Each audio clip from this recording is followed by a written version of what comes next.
कहानी है रामपुर गांव की, जहां के मर्द महिलाओं को हमेशा नीचा दिखाने की कोशिश में रहते। अरे अभी तक खाना नहीं आया, क्या मुझे एक और शादी करने की जरूरत है? नहीं जी नहीं, ऐसा मत करना, वरना मैं कहाँ जाऊंगी। खाना लेकर मैं अभी आई जी। गांव की पंचायत में भी फैसले हमेशा औरतों के खिलाफ ही रहते। मैं जो फैसला सुनाता हूँ वो भगवान की आज्ञा होती है। इस लड़के ने अपने मन से शादी करके अच्छा नहीं किया। लड़के को घर भेज दो और इसकी शादी इसकी जाति की किसी लड़के से करवा दो, लेकिन ये लड़की, इसे तो गांव के बाहर निकाल दो। नहीं नहीं जमींदार साहब, ये क्या बोल रहे हैं? ऐसा नहीं हो सकता। मेरी बेटी मासूम है, इसे अच्छे बुरे की समझ नहीं है। अरे कहाँ जाएगी ये बेचारी? कहाँ जाएगी? इतनी चिंता है तो पूरे परिवार का गांव निकाला कर देते हैं। बेचारे पूरे बसे बसाए परिवार को गांव छोड़ना पड़ता है। चाहे जो हो, अगर बेटियों को कंट्रोल नहीं कर सकते तो गांव में रहने का कोई मतलब नहीं है। यहाँ औरतों को दब कर रहना होगा। कोई भी अपने हिसाब से कुछ नहीं कर सकता, सब ईश्वर की मर्जी से ही होगा। तभी गांव का एक आदमी दौड़ा दौड़ा आता है। सरपंच साहब, जमींदार साहब, वो कालिया है ना, उसकी बेटी पढ़ने के लिए शहर जा रही है। अच्छा, ये कब हो गया?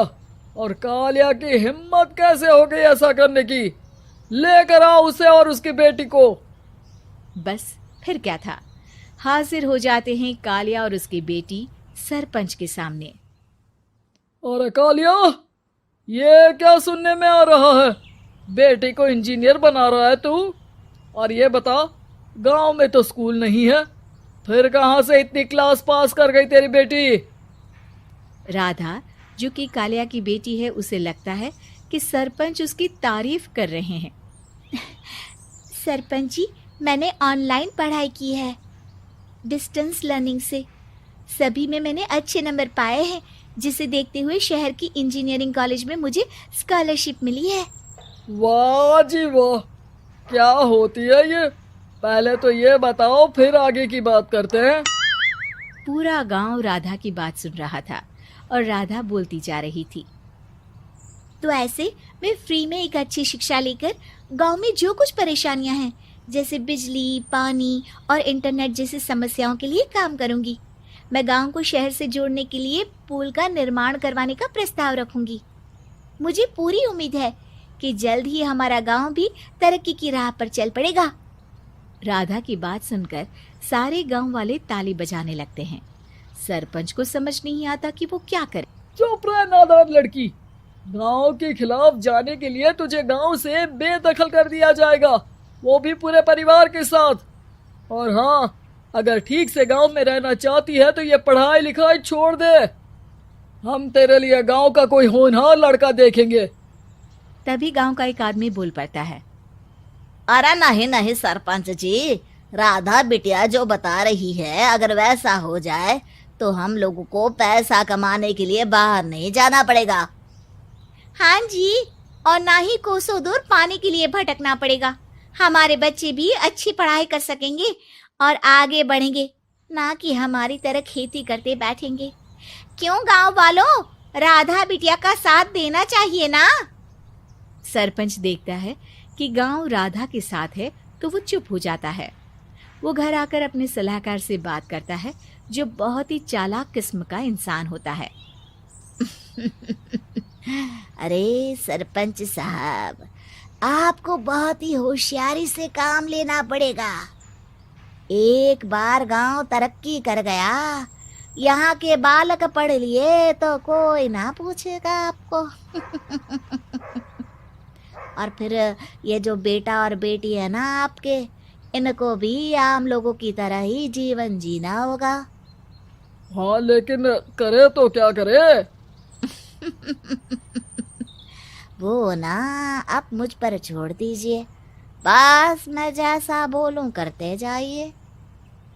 अगले रोज सुबह जब गांव वाले सोकर उठते हैं तो राधा के घर के बाहर और साथ ही वो लोग जिन्होंने राधा का सपोर्ट किया था, उनके घर के आगे लाल रंग से कल आऊंगी लिखा होता है।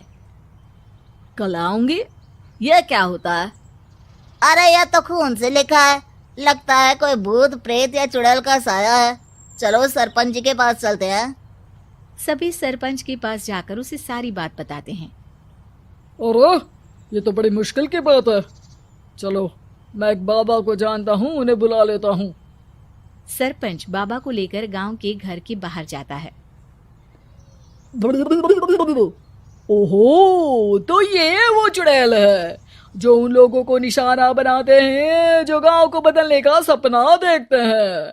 वो गांव को ऐसे ही संपन्न देखना चाहती है। वो नहीं चाहती कि कोई बाहरी यहाँ का कायाकल्प करे। क्या तुम लोगों में से किसी ने गांव को बदलने की सोच रखी है?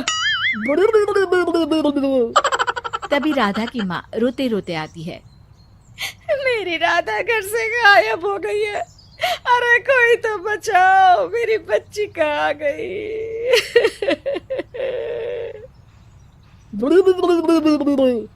ले गई वो चुड़ैल, तेरी बच्ची को ले गई। अब वो उसे श्रापित करके छोड़ेगी, उस पर चुड़ैल का साया हो जाएगा। तभी बुरी सी हालत में राधा भी वहां आ जाती है। उसके बाल चुड़ैल की तरह फैले होते हैं और कपड़ों में खून लगा होता है। सभी राधा को देखकर डर जाते हैं। माँ, पता नहीं मुझे कौन उठा कर ले गया था। अरे दूर दूर हो जा चुड़ैल, अब हम लोग इस गांव में नहीं रुकेंगे। अरे कैसे बातें कर रहे हैं आप? कल तो आप मेरे भरोसे गांव का हुलिया बदलने, अपने बच्चों को पढ़ाने और तरक्की उन्नति की बात कर रहे थे, तो आज क्या हो गया आपको?